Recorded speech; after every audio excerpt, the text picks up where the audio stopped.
1화 빛이 있으라. 하루를 살아내느라 수고하셨어요. 지금은 모든 소란을 잠시 내려놓고 하느님의 말씀 속으로 천천히 걸어 들어가는 시간입니다. 태초의 땅은 아직 모양을 갖추지 않았고 세상은 텅 비어 어둠만이 깊은 물 위에 있었습니다. 모든 것은 고요하고 모든 것은 아무것도 아니었습니다. 그러나 그 고요 속을 감도는 숨결이 있었지요. 하느님의 숨결, 사랑의 숨결이 어둠을 어루만지고 있었습니다. 그 순간 말씀이 조용히 속삭이듯 울려 퍼졌습니다. 빛이 있으라. 말씀이 떨어지자 온 우주가 반응하기 시작했어요. 어둠이 갈라지고 눈부신 빛이 그 자리를 가득 채웠습니다. 하느님은 그 빛을 보시고 말씀하셨습니다. 참 좋다. 빛과 어둠이 나뉘고 낮과 밤이 시작되었습니다. 시간이 태어나고 세상이 깨어났습니다.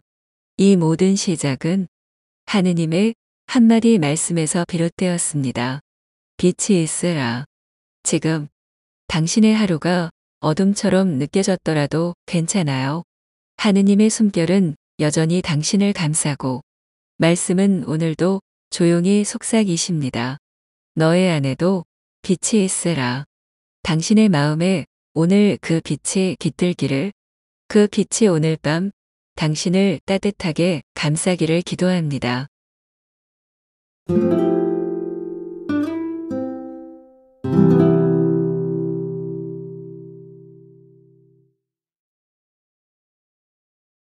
이화 에덴의 속삭임.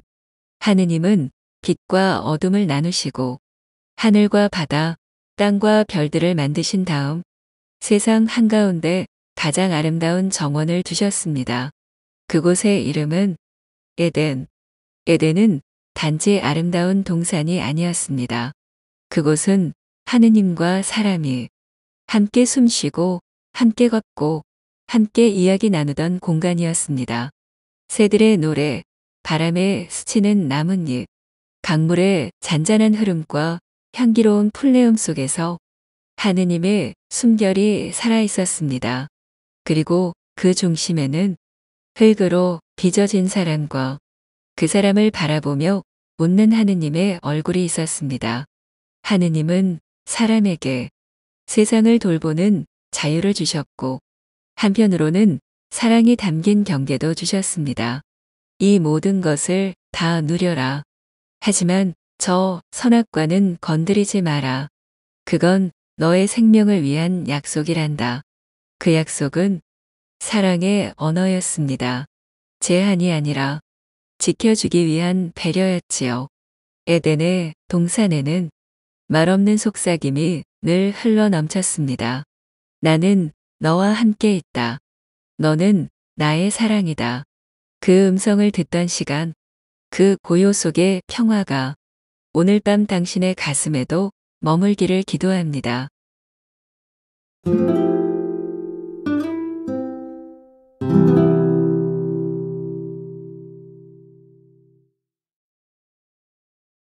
삼화 어디 있느냐. 에덴의 평화가 흐릿해지던 날이었습니다. 사람의 마음에 처음으로 자기 뜻대로 해보고 싶은 욕망이 싹트기 시작했지요. 선악과, 보지 말라고 하신 것, 건드리지 말라고 하신 그 열매는 점점 더 눈에 선명하게 들어왔습니다. 하느님의 음성보다 자기 생각이 더 크게 들렸고 사랑보다 판단이 먼저 앞섰습니다. 그리고 결국 그 열매를 손에 쥐고 말았습니다. 그 순간 세상은 달라졌습니다. 두려움이 생기고 부끄러움이 생기고 사람은 숨기 시작했습니다. 하느님께서 동산을 거니시며 조용히 물으셨습니다. 아담아, 너 어디 있느냐? 그 물음은 지금도 우리를 향해 들려옵니다. 시간이 흐르고 또 다른 이야기가 이어집니다. 아담과 하와에게는 두 아들이 있었지요. 카인과 아벨. 카인은 땅을 일구었고 아벨은 양을 돌보았습니다. 두 사람은 하느님께 제물을 드렸지만 하느님은 아벨의 제물을 기쁘게 받으셨고 카인의 제물은 기꺼이 받지 않으셨습니다. 그 순간 카인의 마음은 상처와 분노로 뒤섞였습니다. 질투는 조용히 그러나 깊게 그의 마음을 파고들었습니다. 그리고 어느 날 그는 동생 아벨을 들러 불러 그를 죽이고 말았지요. 하느님께서 또다시 조용히 물으셨습니다. 카인아, 내 아우 아벨이 어디 있느냐? 카인은 고개를 돌리며 대답합니다. 제가 아우를 지키는 사람입니까? 그러나 하느님은 알고 계셨습니다. 흘린 피는 땅에서 소리 없이 하느님께 울부짖고 있었지요. 어디 있느냐? 이 질문은 살아있는 모든 인간에게 반복되어 들려오는 하느님의 물음입니다. 나의 형제는 어디 있나요? 그를 외면한 건 아닐까요? 혹시 내 마음의 질투, 시기, 비교가 조용히 자라고 있지는 않나요? 오늘 밤 하느님의 질문에 내 마음도 조용히 대답해 봅니다. 주님, 제 마음을 지켜주소서.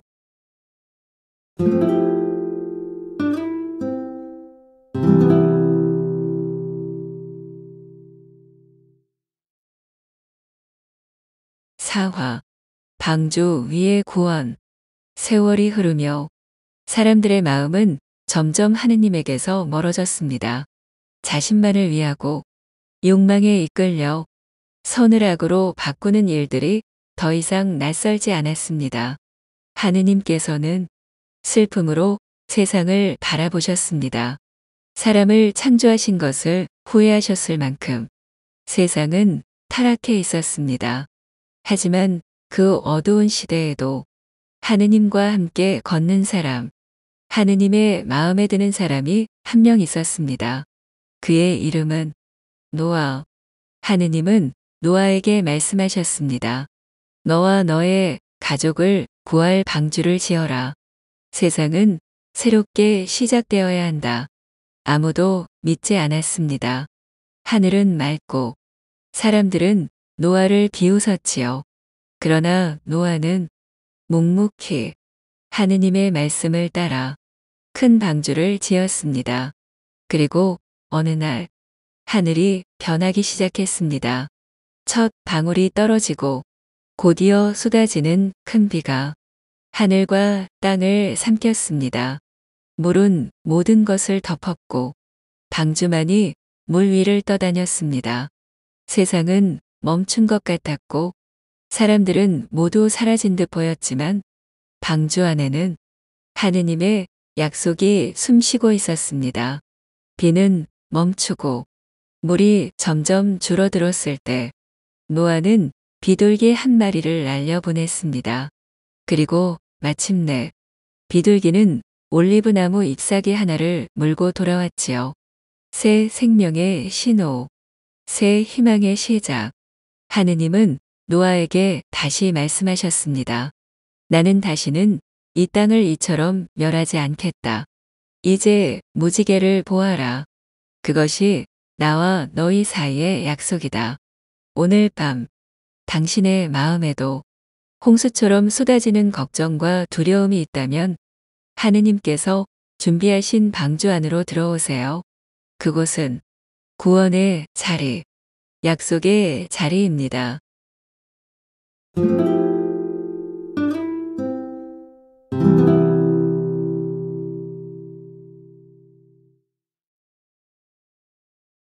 오화, 무지개 아래 약속. 하늘은 다시 맑아졌습니다. 땅은 조용히 숨을 쉬기 시작했고 물이 빠지고 새싹이 고개를 들었습니다. 노아와 그의 가족은 방주에서 조심스레 밖으로 나왔습니다. 그들은 땅을 밟으며 처음처럼 그러나 더 겸손한 마음으로 하느님을 바라보았습니다. 그 순간 하늘에 커다란 무지개가 떴습니다. 비바람이 지나간 자리, 회색 구름이 물러간 틈 사이로 하느님의 언약이 빛처럼 퍼졌습니다. 하느님께서 말씀하셨습니다. 나는 다시는 이 땅을 물로 멸하지 않겠다. 이 무지개는 나와 너희 그리고 땅 위의 모든 생명과 맺는 나의 약속이다.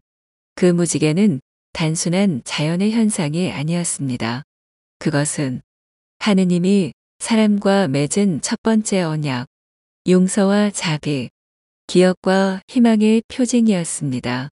우리는 종종 세상의 어둠 속에서 방향을 잃곤 합니다. 마음에도 비가 내리고 때로는 끝없이 내리는 것처럼 느껴질 때도 있지요. 하지만 하느님은 늘 폭풍이 지난 뒤 우리에게 무지개를 보여주십니다. 그것은 나는 너를 기억하고 있다는 말없는 속삭임입니다. 당신의 삶에도 그 무지개가 떠 있기를 바랍니다. 혹시 지금은 보이지 않더라도 하느님은 여전히 약속을 지키고 계십니다.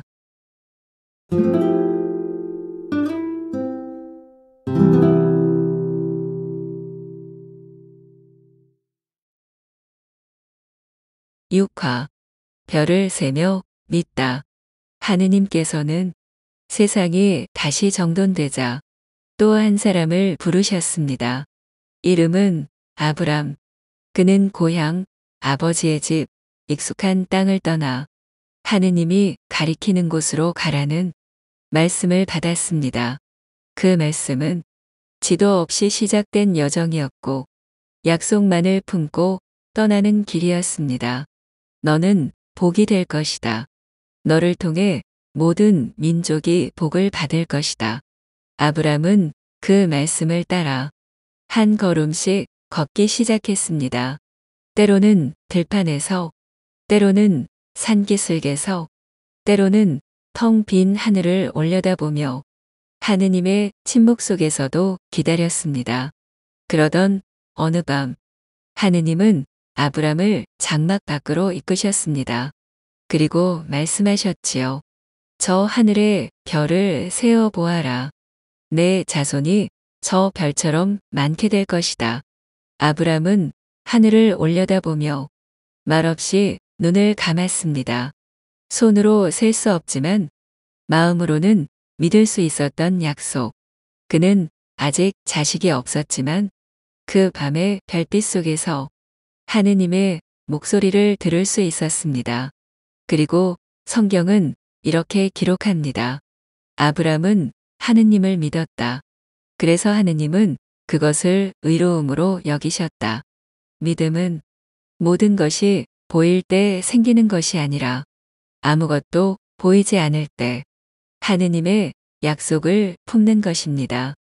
오늘 밤 혹시 당신의 마음에도 캄캄한 하늘이 펼쳐져 있다면 그 어둠 속에서 별처럼 빛나는 약속을 하나 떠올려 보세요. 하느님은 말씀하십니다. 나와 함께 걷자. 너의 믿음 위에 나의 복을 더하겠다.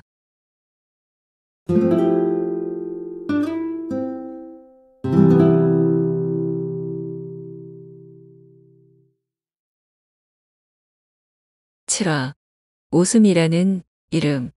사라는 오랫동안 아이를 기다렸습니다. 해마다 계절은 바뀌었지만 그녀의 품은 늘 비어 있었지요. 눈물로 기도하던 시간들, 침묵 속에서 희망을 접기도 했던 그 마음에 어느 날 하느님의 목소리가 들려왔습니다. 내가 내년에 다시 올 때 사라는 아들을 품고 있을 것이다. 사라는 장막 안에서 그 말을 들었습니다. 그리고 믿을 수 없어서 조용히 웃고 말았지요. 내가 이렇게 늙었는데 정말 그런 기쁨이 내게도 가능하단 말인가? 그 웃음은 조금은 씁쓸하고 조금은 포기한 사람의 웃음이었지만 하느님은 그 웃음까지도 기억하셨습니다. 그리고 마침내 그녀는 한 아이를 낳았습니다. 기적처럼 태어난 생명. 하느님의 약속이 살아있는 증거. 그 아이의 이름은 이사악. 그 뜻은 웃음, 사라는 말합니다. 하느님께서 나에게 웃음을 주셨다. 이 일을 듣는 이들도 나와 함께 웃을 것이다. 그녀의 웃음은 불신에서 시작되었지만 이제는 믿음에서 피어난 웃음이 되었습니다. 하느님은 지친 이의 미소도 기억하시고 그 웃음의 이유가 되시는 분이십니다. 오늘 밤 혹시 당신의 입술에 웃음이 오래 머물지 않았다면 하느님께서 그 마음을 기억하시길 기도합니다. 당신의 하루가 기쁨으로 끝나지 않았더라도 하느님은 언젠가 웃음이라는 이름으로 당신을 다시 부르실 것입니다.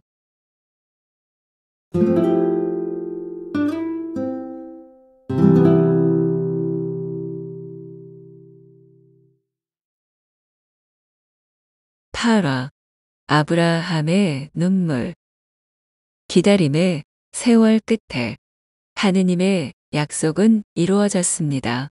아브라함과 사라는 오래도록 간절히 바라던 자식 이삭을 품에 안았습니다. 늙은 몸에서 피어난 생명은 기적이었고 웃음이었습니다. 이삭은 그들의 노래이자 하느님의 사랑이 눈에 보이는 증거였습니다. 그러던 어느 날 하느님께서 아브라함을 다시 부르셨습니다.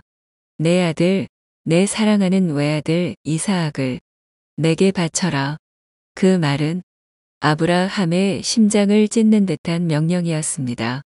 약속으로 받은 아들을, 기적처럼 얻은 아들을 손수바치라는 말씀. 그는 밤새 아무 말 없이 하느님의 말씀을 안고 있었을 것입니다. 이해할 수 없었지만 그는 순종했습니다. 다음 날 아브라함은 이삭을 데리고 모리아에 있는 산을 향해 걸어갑니다. 이삭은 물었습니다. 아버지, 번제물은 어디에 있나요?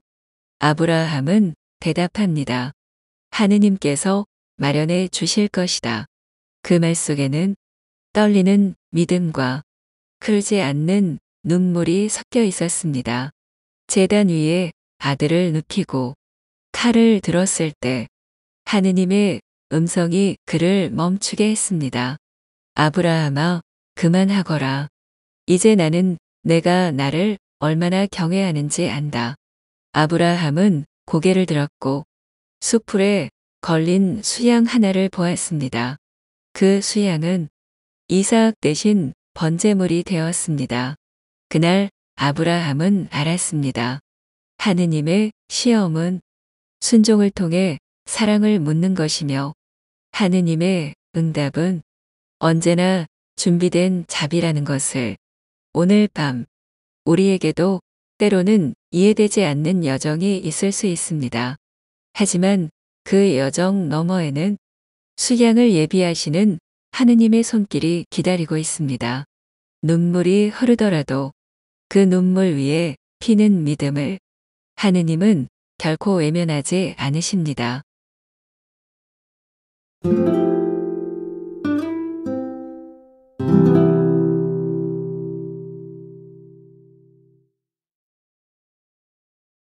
구화, 야곱의 사다리. 야곱은 혼자였습니다. 형 에사우의 분노를 피해 광야로 떠나던 길, 그는 한 돌을 베고 차가운 땅 위에 몸을 누였습니다. 그날 밤 불안과 외로움이 그의 이불이었고 미래는 안개처럼 흐릿했습니다. 하지만 그 깊은 어둠 속에서 하느님은 야곱을 찾아오셨습니다. 꿈속에서 하늘에 닿은 사다리가 보였고 그 위로 천사들이 오르내리고 있었습니다. 그리고 사다리 꼭대기에서 하느님께서 야곱에게 말씀하셨습니다. 나는 너의 조상 아브라함과 이삭의 하느님이다. 너에게 약속하노니 내가 너와 함께 있겠다. 너를 지켜주고 너를 다시 이 땅으로 데려오겠다. 나는 내가 한 약속을 반드시 지킬 것이다. 야곱은 잠에서 깨어 몸을 일으키며 속삭였습니다. 주님께서 이곳에 계시는데 나는 몰랐습니다. 그는 그 자리를 베텔, 곧 하느님의 집이라 부르며 돌베개를 세워 기념하고 하느님께 서약을 드렸습니다. 야곱은 완벽한 사람이 아니었습니다. 그는 거짓말도 했고 형을 속이기도 했지만 하느님은 그런 야곱을 외면하지 않으셨습니다. 오히려 외로운 길 위에서 하늘을 여시고 사다리를 놓아주셨습니다. 오늘 밤 혹시 당신도 혼자라고 느껴진다면, 야곱처럼 외로운 길 위에 서 있다면 하느님께서 당신을 위해 사다리를 내려주실 것입니다. 그 사다리는 기도이고 말씀이고 하느님의 사랑입니다. 하느님은 언제나 우리를 하늘과 연결된 존재로 기억하십니다.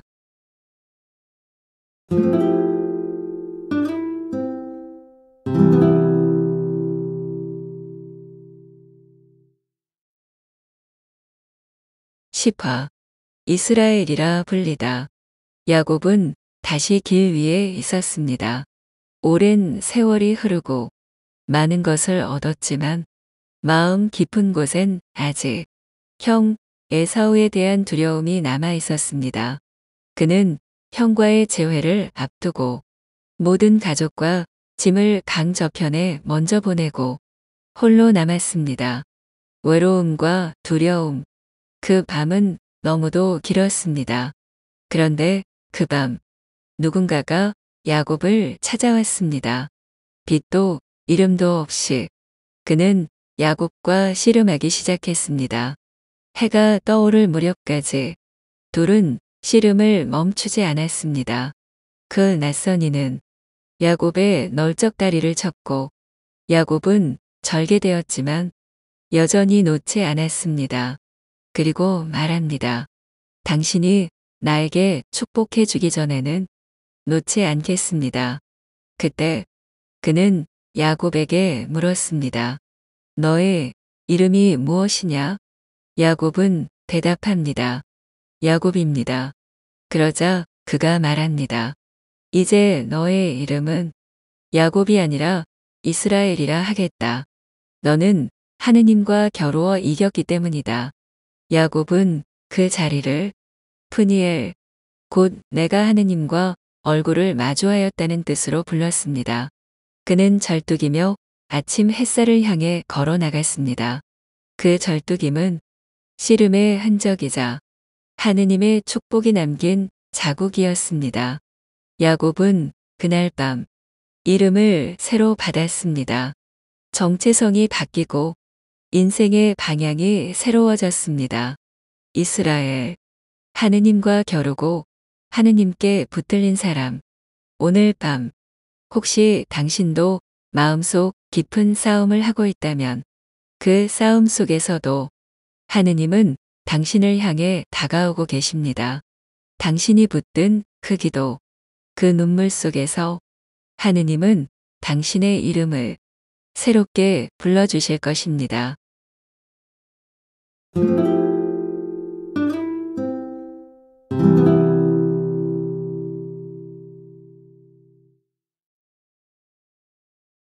(11화) 팔려간 꿈꾸는 자. 요셉은 꿈을 꾸는 소년이었습니다. 그의 꿈은 하늘의 별이 자신에게 절하고 형들의 곡식단이 자기 단을 둘러서는 환상이었습니다. 그 꿈은 요셉에게는 빛나는 약속이었지만 형들에게는 불편한 현실이었습니다. 아버지 야곱이 요셉을 유독 사랑했기에 형들의 질투는 점점 깊어졌지요. 그러던 어느 날 요셉은 아버지의 심부름으로 들판에서 양을 치는 형들을 찾아 나섰습니다. 멀리서 요셉이 다가오는 걸 본 형들은 서로 속삭였습니다. 꿈꾸는 자가 오고 있다. 그를 없애버리면 그의 꿈도 끝나겠지. 그들은 처음엔 그를 죽이려 했지만 결국 요셉을 이방 상인들에게 은 몇 잎에 팔아버립니다. 요셉은 하루아침에 가족에게서 버림받고 노예가 되어 낯선 땅 이집트로 끌려갔습니다.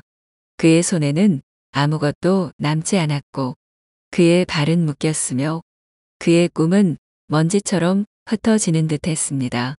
하지만 그 순간에도 성경은 한 문장을 조용히 전해줍니다. 주님께서 요셉과 함께 계셨다. 사람들은 그를 팔았지만 하느님은 결코 그를 버리지 않으셨습니다. 그는 어디로 가는지 알 수 없었고 무엇이 기다리고 있는지도 몰랐지만 하느님은 그 여정을 구원의 시작으로 삼으셨습니다.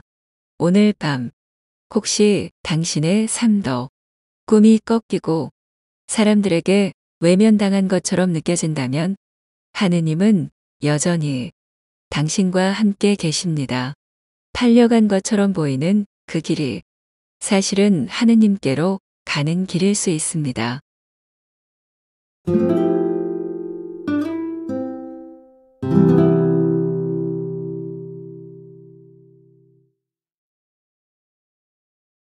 12화 구원자 요셉. 요셉은 이집트에서 노예가 되었고 억울한 누명을 쓰고 감옥에 갇히기도 했습니다. 하지만 그 모든 시간 속에서도 하느님은 요셉을 떠나지 않으셨습니다. 감옥에서의 긴 시간, 그는 사람들의 꿈을 해석하며 잊히지 않기를 기도했지요.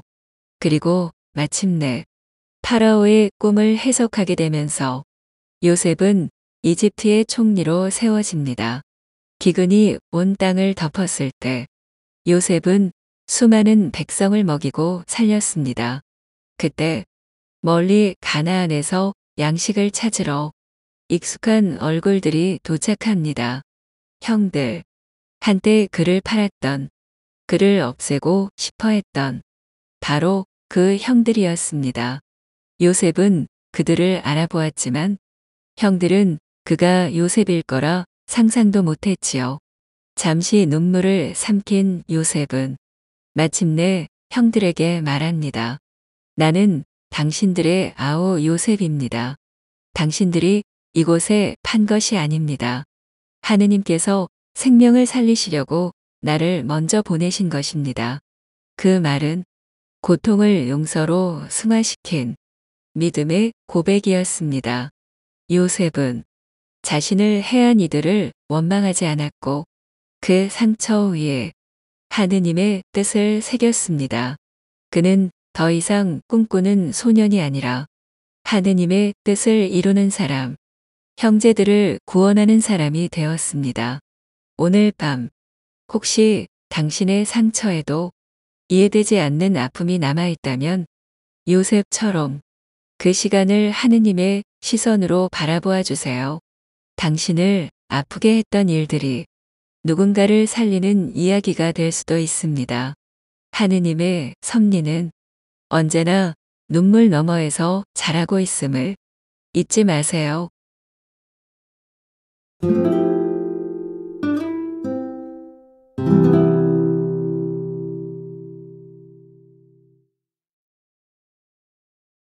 창조 이야기가 끝났나요? 잠자며 듣는 성경 묵상의 첫 번째 여정, 창세기를 마무리하며 우리는 하느님께서 시작이라는 선물을 어떻게 펼치셨는지를 함께 따라왔습니다. 빛이 만들어지고 사람이 만들어지고 약속과 눈물, 용서와 구원의 장면들이 이어졌지요.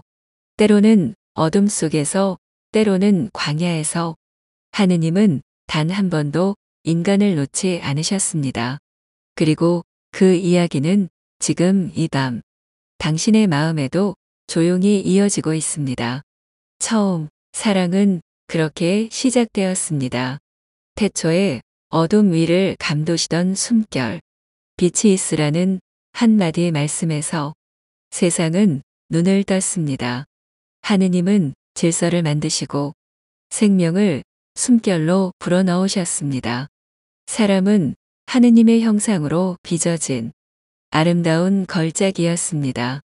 그러나 인간의 마음은 때로 하느님의 뜻보다 자기 뜻을 먼저 따르기를 원했습니다. 그 결과는 두려움, 질투, 고통, 떠남이었지만 그 속에서도 하느님은 결코 인간을 포기하지 않으셨습니다. 너 어디 있느냐? 내 아우는 어디 있느냐? 하느님의 질문은 늘 관계를 회복하기 위한 부르심이었습니다. 방주를 통해 구원을 예비하시고 무지개로 자비의 언약을 맺으시고 별을 세게 하시며 약속을 주셨습니다. 사라는 웃음을 통해 희망을 안았고 아브라함은 이해할 수 없는 순종 속에서도 눈물로 믿음을 선택했으며 야곱은 씨름 끝에 새로운 이름을 받았습니다. 그리고 마침내 형들에게 버림받은 요셉은 하느님의 손에 의해 형제들을 구원하는 사람이 됩니다. 창세기란 단지 시작의 이야기가 아닙니다. 그것은 하느님께서 사람을 절대 포기하지 않으시는 이야기. 사람의 불완전함 속에서도 계속해서 희망의 문을 여시는 이야기입니다. 오늘 우리의 삶도 그 연장선 위에 있습니다. 넘어진 자리에서도 다시 걸어가게 하시고 부끄러운 마음에도 여전히 말을 거시는 분. 그분이 바로 하느님이십니다. 그리고 이 밤 그 하느님의 숨결이 당신의 마음에도 조용히 머물러 있기를 기도합니다. 잘 자요. 당신은 하느님의 이야기 안에 있습니다. 이 콘텐츠가 마음에 드신다면 구독, 좋아요도 부탁드립니다. 구독과 좋아요는 콘텐츠 제작에 큰 힘이 됩니다. 감사합니다.